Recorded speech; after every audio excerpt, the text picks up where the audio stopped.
Në kuadër të javës së Evropës 2026, në Bashkinë Mirdit u zhvillua aktiviteti rajonal për prezantimin e fazës së dytë të programit BE për bashkitë.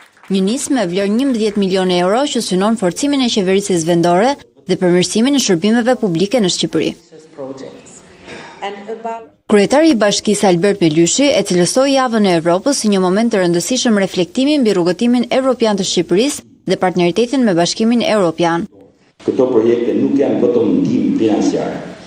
Ato janë një mundësi shumë e rëndësishme për rritjen e kapaciteteve lokale, për transformimin e eksperiencës dhe standardeve europiane, për fuqizimin e institucioneve vendore dhe për përgatitjen e komuniteteve tona për sfidat e ardhmes. Drejtoria e bashkëpunimit në delegacionin evropian në Shqipëri Rit Vahiken theksoi se nga totali prej 11 milionë eurosh, 6.5 milionë euro do të shpërndahen në formë grantesh për bashkitë shqiptare.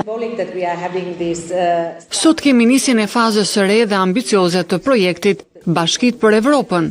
Është një angazhim ndaj bashkive, ndaj komuniteteve dhe ndaj besimit se rruga drejt Bashkimit Evropian fillon pikërisht këtu, në fshatrat tuaja, qytetet tuaja dhe bashkitë tuaja.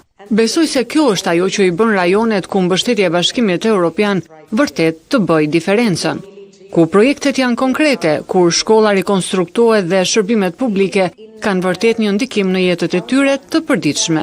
Në Bruksel dhe Tiranë, ne shpesh diskutojmë reformat, legjislacionin dhe strategjitë, por ndryshimi i vërtet që ne duam dhe njerëzit duan është veprimi në terren me realizimin e investimeve. Gjatë aktivitetit u theksuan sfidat kryesore të Bashkisë Mirdit, përfshirë emigracionin, zhvillimin ekonomik, infrastrukturën dhe mundësitë për të rinj, duke vënë në dukje nevojën për bashkëpunim të ngushtë mes pushtetit vendor, institucioneve qendrore dhe partnerëve ndërkombëtar.